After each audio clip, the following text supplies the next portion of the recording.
जय श्री हरि।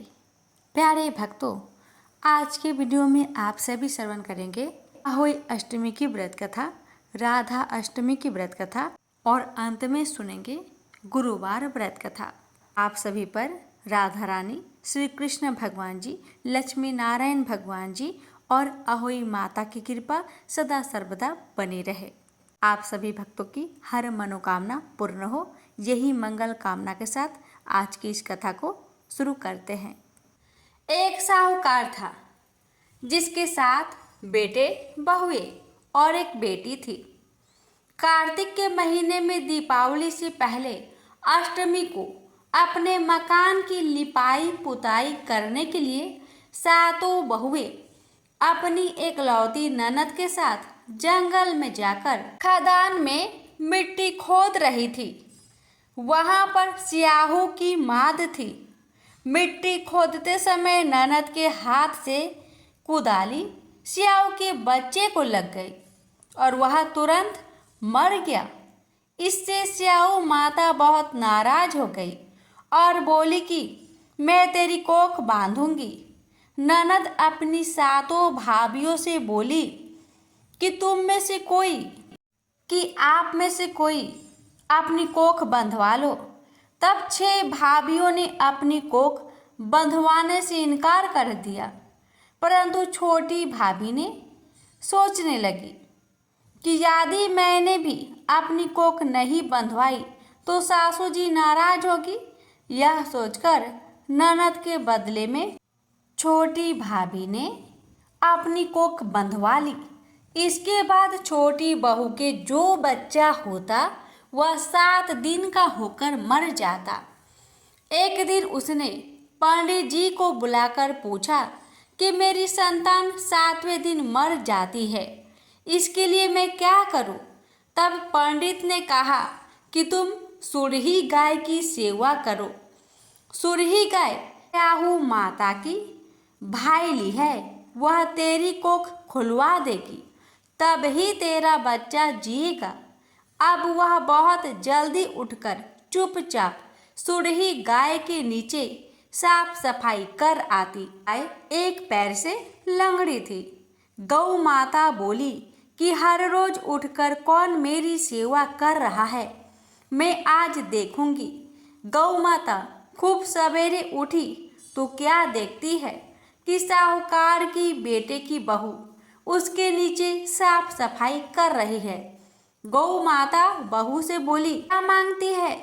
साहूकार की बहू बोली कि स्याहू माता तुम्हारी भाईली है और उसने मेरी कोख बांध रखी है, मेरी कोख खुलवा दो। गौ माता ने कहा, अच्छा। गौ माता साहूकार की बहू को अपने भाईली के पास लेकर चली। रास्ते में कड़ी धूप थी। वो दोनों एक पेड़ के नीचे बैठ गई। थोड़ी देर में एक सांप आया। उसी पेड़ पर गरुड़ पंखिनी के बच्चे को डसने लगा। साहूकार की बहू ने सांप ढाल के नीचे दबा दिया और बच्चे को बचा लिया। थोड़ी देर में गरुड़ पंखिनी आई तो वहां खून देखकर साहूकार की बहू को चोंच मारने लगी। साहूकार की बहू ने कहा, मैंने तेरे बच्चे को नहीं मारा, बल्कि सांप तेरे बच्चे को मारने आया था। मैंने तो उससे तेरे बच्चे की रक्षा की है। यह सुनकर गरुड़ पंखनी बोली कि मांग, तू क्या मांगती है? वह बोली, 7 समुंदर पार स्याहू माता रहती है, हमें तुम उसके पास पहुंचा दो। गरुड़ पंखनी ने दोनों को अपनी पीठ पर बैठाकर स्याहू माता के पास पहुंचा दिया। स्याहू माता उनको देखकर बोली कि आ बाझिन, बहुत दिनों में आई है। बातें करते समय स्याहू माता ने बीच में कहा कि बहिन, मेरे सिर में जुएं पड़ गई है। सुरही के कहने पर साहूकार की बहू ने उसके सिर की सारी जुएं निकाल दी। इस पर स्याहू माता ने प्रसन्न होकर कहा कि तूने मेरे सिर में बहुत सलाई फेरी है, इसलिए तेरे 7 बेटे और 7 बहू होगी। वह बोली कि मेरे तो एक भी बेटा नहीं है। 7 बेटे कहाँ से होंगे? स्याहू माता बोली, वचन दिया है, वचन से फेरू तो धाबी की कुंड पर कंकरी होऊं। साहूकार की बहू बोली कि मेरी कोख तो तुम्हारे पास बंद पड़ी है। यह सुन स्याहू माता बोली कि तूने तो मुझे ठग लिया। मैं तेरी कोख खोलती तो नहीं थी, पर अब खोलनी पड़ेगी। जा, तेरे घर पर तुझे 7 बेटे 7 बहुएं मिलेंगी। तू जाकर 7 उद्यापन करियो, 7 होई बनाकर 7 कराही करियो। वह लौटकर घर आई तो वहाँ देखा कि 7 बेटे 7 बहू बैठी है। उसने 7 होई बनाई, 7 उद्यापन किए, 7 कराही करी। शाम के समय जेठानियाँ आपस में कहने लगी कि जल्दी जल्दी धोक पूजा कर लो। कहीं छोटी बच्चों को याद करके रोने लगे। थोड़ी देर में उन्होंने अपने बच्चों से कहा, अपनी चाची के घर जाकर देख कर आओ कि आज वह अभी तक रोई क्यों नहीं। बच्चों ने आकर कहा कि चाची तो होई बना रही है, खूब उद्यापन हो रहा है।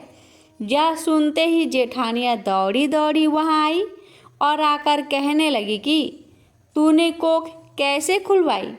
उसने कहा, तुमने तो कोख बंधवाई नहीं थी, सो मैंने कोख बंधवा ली थी, परंतु अब स्याहू माता ने दया करके मेरी कोख खोल दी है। हे स्याहू माता, जैसे साहूकार के बेटे की बहू की कोख खोली, वैसे ही हमारी और सब परिवार की बहुओं की कोख खोलती जाना। कहानी कहते की, सुनते की, हुकारा भरते की। प्रेम से बोलिए अहोई माता की जय। राधा अष्टमी की व्रत कथा। राधा श्री कृष्ण के साथ गोलोक में निवास करती थी। एक बार देवी राधा गोलोक में नहीं थी। उस समय श्री कृष्ण अपने एक सखी विराजा के साथ गोलोक में विहार कर रहे थे। राधा जी यह सुनकर क्रोधित हो गई और तुरंत श्री कृष्ण के पास जा पहुंची और उन्हें भला बुरा कहने लगी। यह देखकर कान्हा के मित्र श्री दामा को बुरा लगा और उन्होंने राधा को पृथ्वी पर जन्म लेने का श्राप दे दिया। राधा को इस तरह क्रोधित देखकर विराजा वहां से नदी रूप में चली गई। इस श्राप के बाद राधा ने श्री दामा को राक्षस कुल में जन्म लेने का श्राप दे दिया। देवी राधा के श्राप के कारण ही श्री दामा ने शंखचूड़ राक्षस के रूप में जन्म लिया। वही राक्षस जो भगवान विष्णु का अनन्य भक्त बना और देवी राधा ने वृषभानु जी की पुत्री के रूप में पृथ्वी पर जन्म लिया। लेकिन राधा वृषभानु जी की पत्नी देवी कीर्ति के गर्भ से नहीं जन्मी। जब श्री दामा और राधा ने एक दूसरे को श्राप दिया, तब श्री कृष्ण ने राधा से कहा कि आपको पृथ्वी पर देवी कृति और वृषभानु जी की पुत्री के रूप में रहना है। वहाँ आपका विवाह रायन नामक एक वेश्या से होगा। रायन मेरा ही अंश अवतार होगा और पृथ्वी पर भी आप मेरी प्रिया बनकर रहेंगी। उस रूप में हमें बिच्छू का दर्द सहना पड़ेगा। अब आप पृथ्वी पर जन्म लेने की तैयारी करें। सांसारिक दृष्टि में देवी कृति गर्भवती हुई और उन्हें प्रसव भी हुआ। लेकिन देवी कृति के गर्भ में योग माया की प्रेरणा से वायु का प्रवेश हुआ और उन्होंने वायु को ही जन्म दिया। जब वह प्रसव पीड़ा से गुजर रही थी, उसी समय वहां देवी राधा कन्या के रूप में प्रकट हो गई। अष्टमी के दिन राधा मैया का धरती पर जन्म हुआ था। तभी से हर साल इस दिन को राधा अष्टमी के रूप में मनाया जाता है। प्रेम से बोलिए राधा रानी की जय। प्राचीन काल की बात है। किसी राज्य में एक बड़ा प्रतापी और दानी राजा राज्य करता था। वह हर गुरुवार को व्रत रखकर दीन दुखियों की मदद करके पुण्य प्राप्त करता था। परंतु ये बात उसकी रानी को अच्छी नहीं लगती थी। वह न तो व्रत करती थी और न ही दान पुण्य में विश्वास रखती थी। इतना ही नहीं, वह राजा को भी ऐसा करने से मना करती थी। एक समय की बात है, राजा शिकार खेलने के लिए वन में गए। घर पर रानी और दासी थी।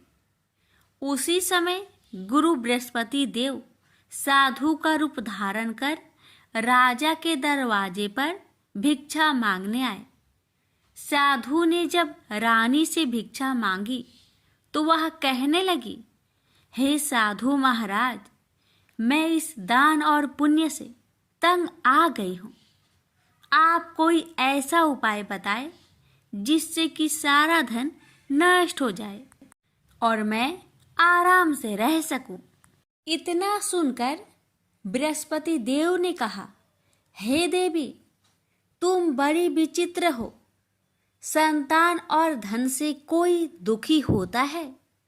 अगर अधिक धन है तो उसे शुभ कार्यों में लगाओ, कुंवारी कन्याओं का विवाह कराओ, विद्यालय और बाग बगीचे का निर्माण कराओ, जिससे तुम्हारे दोनों लोग सुधरे। परंतु साधु की इन बातों से रानी को खुशी नहीं हुई। उसने कहा कि मुझे ऐसे धन की आवश्यकता नहीं है जिसे मैं दान दूं और जिसे संभालने में मेरा सारा समय नष्ट हो जाए। तब साधु ने कहा, अगर तुम्हारी ऐसी इच्छा है तो मैं जैसा तुम्हें बताता हूँ तुम वैसा ही करना।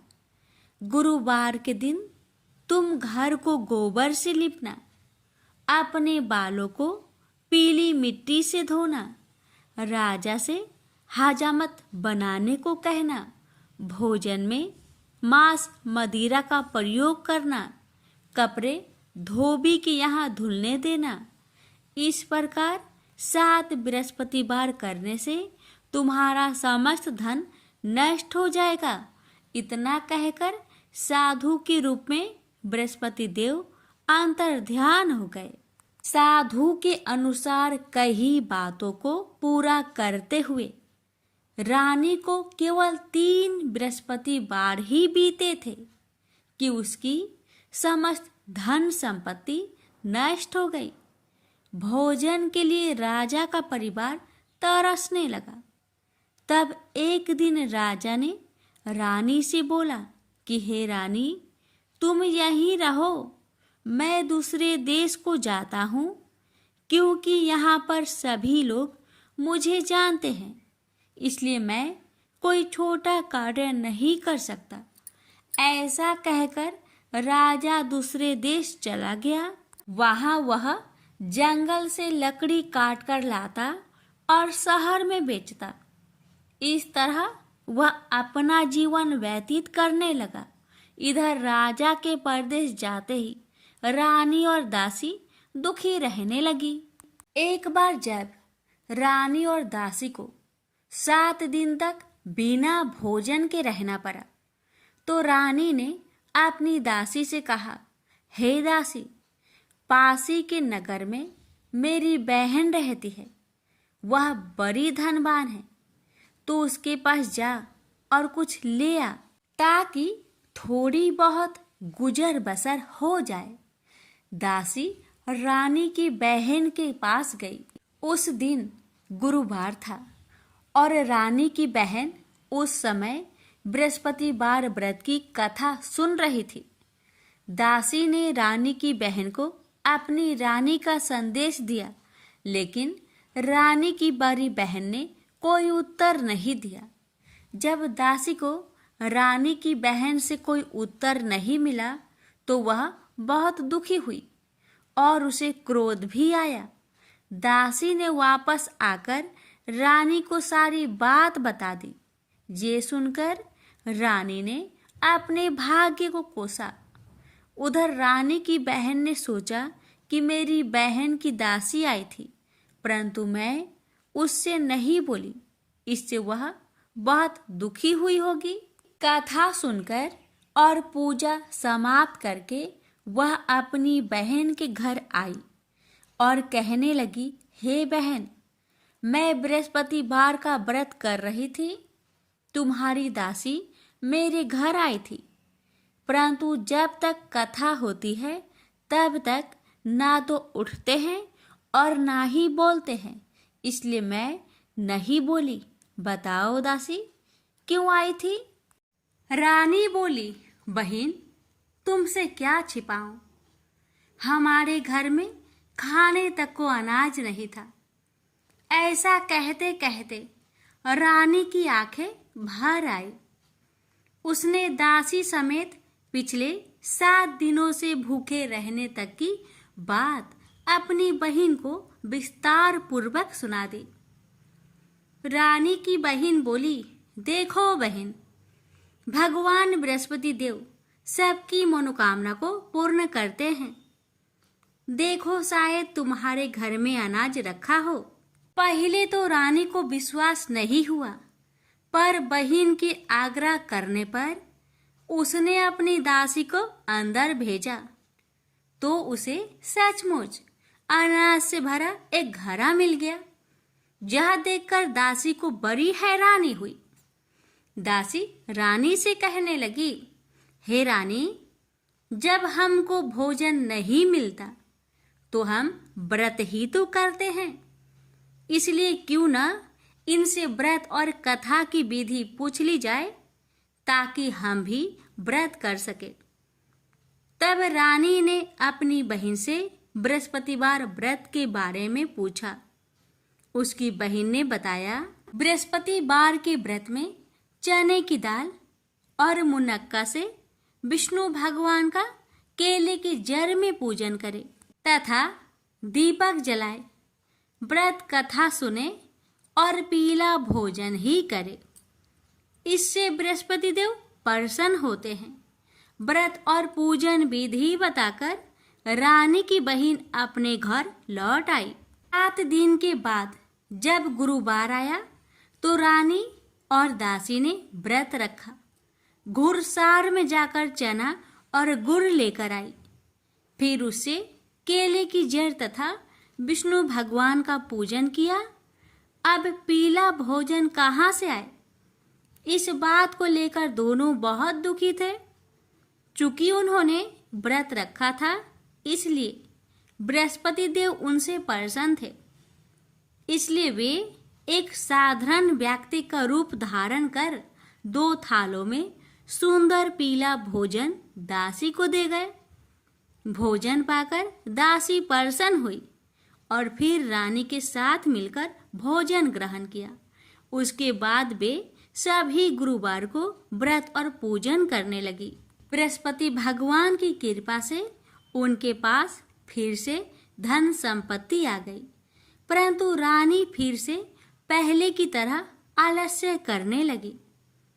तब दासी बोली, देखो रानी, तुम पहले भी इस प्रकार आलस्य करती थी।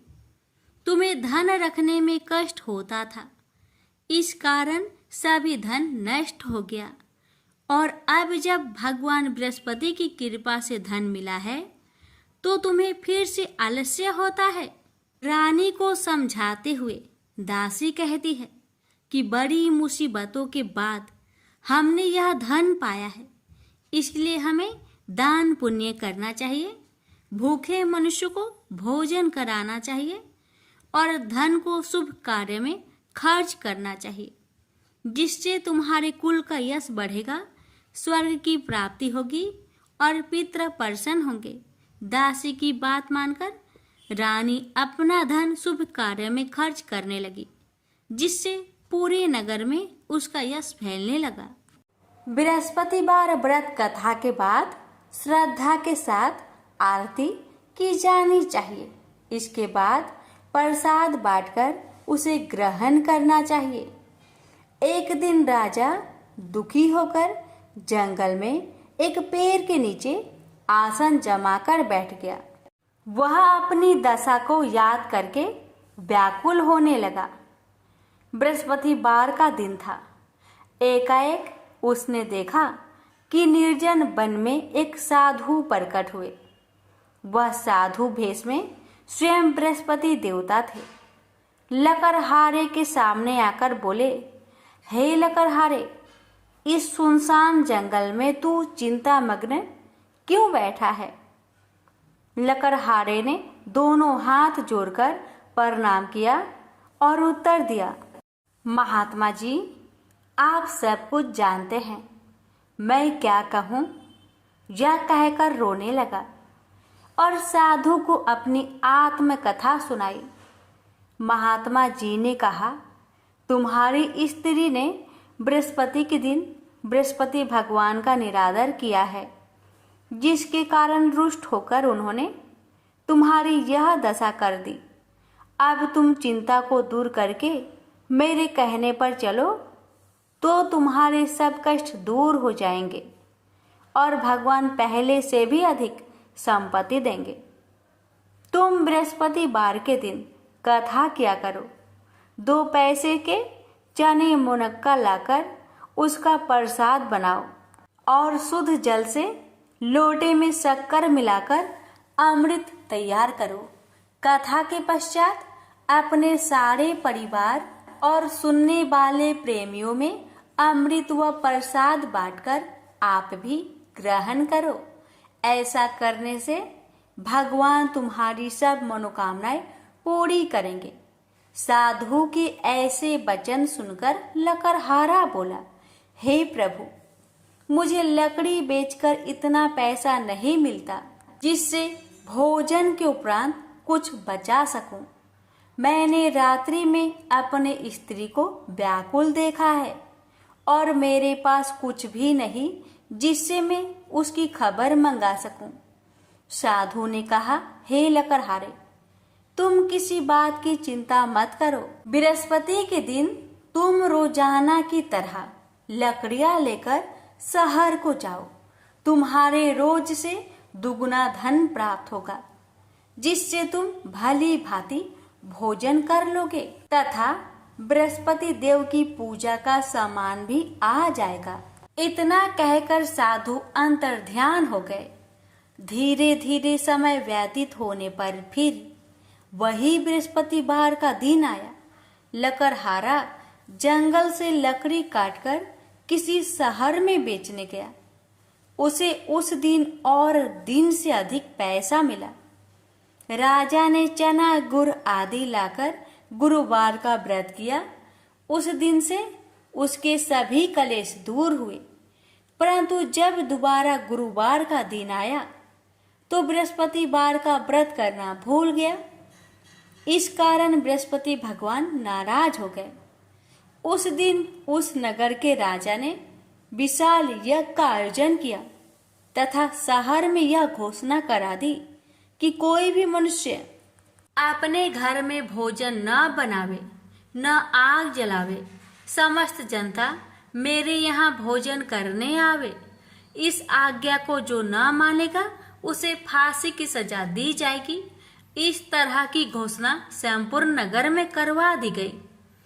राजा की आज्ञा अनुसार शहर के सभी लोग भोजन करने गए, लेकिन लकड़हारा कुछ देर से पहुंचा, इसलिए राजा उसको अपने साथ घर लिवा ले गए और ले जाकर भोजन करा रहे थे तो रानी की दृष्टि उस खूंटी पर पड़ी जिस पर उसका हार लटका हुआ था।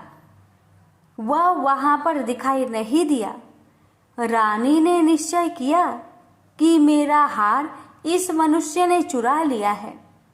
उसी समय सिपाहियों को बुलवाकर उसको कारागार में डलवा दिया। जब लकड़हारा कारागार में पड़ गया और बहुत दुखी होकर विचार करने लगा कि ना जाने कौन से पूर्व जन्म के कर्म से मुझे यह दुख प्राप्त हुआ है, और उसी साधु को याद करने लगा जो कि जंगल में मिला था। उसी समय तत्काल बृहस्पति देव साधु के रूप में प्रकट हुए और उसकी दशा को देखकर कहने लगे, अरे मूर्ख, तूने बृहस्पति देव की कथा नहीं करी, इस कारण तुझे दुख प्राप्त हुआ है। अब चिंता मत कर। बृहस्पतिवार के दिन कारागार के दरवाजे पर 4 पैसे पड़े मिलेंगे। उनसे तू बृहस्पति देव की पूजा करना, तेरे सभी कष्ट दूर हो जाएंगे। बृहस्पति के दिन उसे 4 पैसे मिले। लकड़हारे ने कथा कही। उसे रात्रि को बृहस्पति देव ने उस नगर के राजा को सपने में कहा, हे राजा, तुमने जिस आदमी को कारागार में बंद किया है वह निर्दोष है, वह राजा है, उसे छोड़ देना। रानी का हार उसी खूंटी पर लटका है, अगर तू ऐसा नहीं करेगा तो मैं तेरे राज्य को नष्ट कर दूंगा। इस तरह रात्रि के सपनों को देखकर राजा प्रातः काल उठा और खूंटी पर हार देखकर लकड़हारे को बुलाकर क्षमा मांगी तथा लकड़हारे को योग्य सुंदर वस्त्र आभूषण देकर विदा कर दिया। बृहस्पति देव की आज्ञा अनुसार लकड़हारा अपने नगर को चल दिया। राजा जब अपने नगर के निकट पहुंचा तो उसे बड़ा आश्चर्य हुआ। नगर में पहले से अधिक बाग, तालाब, कुएं तथा बहुत सी धर्मशाला, मंदिर आदि बन गई है। राजा ने पूछा, यह किसका बाग और धर्मशाला है? तब नगर के सब लोग कहने लगे, यह सब रानी और बांदी की है। तो राजा को आश्चर्य हुआ और गुस्सा भी आया। जब रानी ने यह खबर सुनी कि राजा आ रहे हैं तो उन्होंने बांदी से कहा कि हे दासी, देख, राजा हमको कितनी बुरी हालत में छोड़ गए थे। हमारी ऐसी हालत देखकर वह लौट न जाए, इसलिए तू दरवाजे पर खड़ी हो जा। आज्ञा अनुसार दासी दरवाजे पर खड़ी हो गई। राजा आए तो उन्हें अपने साथ लिवा लाई। तब राजा ने क्रोध करके अपनी रानी से पूछा कि यह धन तुम्हें कैसे प्राप्त हुआ? तब उन्होंने कहा, हमें यह सब धन बृहस्पति देव के इस व्रत के प्रभाव से प्राप्त हुआ है। राजा ने निश्चय किया कि 7 रोज बाद तो सभी बृहस्पति देव का पूजन करते हैं, परंतु मैं प्रतिदिन दिन में 3 बार कहानी तथा रोज व्रत किया करूंगा। अब हर समय राजा ने दुपट्टे में चने की दाल बांधी रहती तथा दिन में 3 बार कहानी कहता। एक रोज राजा ने विचार किया कि चलो अपनी बहन के यहाँ हो आवे। इस तरह निश्चय कर राजा घोड़े पर सवार हो अपनी बहन के यहाँ को चलने लगा। मार्ग में उसने देखा कि कुछ आदमी एक मुर्दे को लिए जा रहे हैं। उन्हें रोककर राजा कहने लगा, अरे भाइयों, मेरी बृहस्पति देव की कथा सुन लो। वे बोले, लो, हमारा तो आदमी मर गया है, इसको अपनी कथा की परी है। परंतु कुछ आदमी बोले, अच्छा कहो, हम तुम्हारी कथा भी सुनेंगे। राजा ने दाल निकाली और जब कथा आधी हुई थी कि मुर्दा हिलने लग गया और जब कथा समाप्त हो गई तो राम राम करके मनुष्य उठकर खड़ा हो गया। आगे मार्ग में उसे एक किसान खेत में हल चलाता मिला। राजा ने उसे देख और उससे बोले, अरे भैया, तुम मेरी बृहस्पति बार की कथा सुन लो। किसान बोला, जब तक मैं तेरी कथा सुनूंगा तब तक 4 हरैया जोत लूंगा। जा अपनी कथा किसी और को सुनाना। इस तरह राजा आगे चलने लगा। राजा के हंसते ही बैल पछाड़ खाकर गिर गए तथा किसान के पेट में बड़ी जोर का दर्द होने लगा। उस समय उसकी माँ रोटी लेकर आई। उसने जब यह देखा तो अपने पुत्र से सब हाल पूछा और बेटे ने भी सभी हाल कह दिया। तो बुढ़िया दौड़ी दौड़ी उस घोड़ सवार के पास गई और उससे बोली कि मैं तेरी कथा सुनूंगी, तू अपनी कथा मेरे खेत पर चलकर ही कहना। राजा ने बुढ़िया के खेत पर जाकर कथा कही। इसके सुनते ही वह बैल उठ खड़ा हुई तथा किसान के पेट का दर्द भी बंद हो गया। राजा अपनी बहन के घर पहुंचा। बहन ने भाई की खूब मेहमानी की। दूसरे रोज प्रातःकाल राजा जागा तो वह देखने लगा कि सब लोग भोजन कर रहे हैं। राजा ने अपनी बहन से कहा, ऐसा कोई मनुष्य है जिसने भोजन नहीं किया हो? मेरी बृहस्पतिवार की कथा सुन ले। बहन बोली, हे भैया, यह देश ऐसा ही है कि पहले यहाँ लोग भोजन करते हैं, बाद में अन्य काम करते हैं। अगर कोई पड़ोस में हो तो देख आऊं। वह ऐसा कहकर देखने चली गई, परंतु उसे कोई ऐसा व्यक्ति नहीं मिला जिसने भोजन न किया हो। अतः वह एक कुम्हार के घर गई जिसका लड़का बीमार था। उसे मालूम हुआ कि उनके यहाँ 3 रोज से किसी ने भोजन नहीं किया है। रानी ने अपने भाई की कथा सुनने के लिए कुम्हार से कहा। वह तैयार हो गया। राजा ने जाकर बृहस्पतिवार की कथा कही, जिसको सुनकर उसका लड़का ठीक हो गया। अब तो राजा की प्रशंसा होने लगी। एक रोज राजा ने अपनी बहन से कहा कि हे बहन, हम अपने घर को जाएंगे, तुम भी तैयार हो जाओ। राजा की बहन ने अपनी सास से कहा।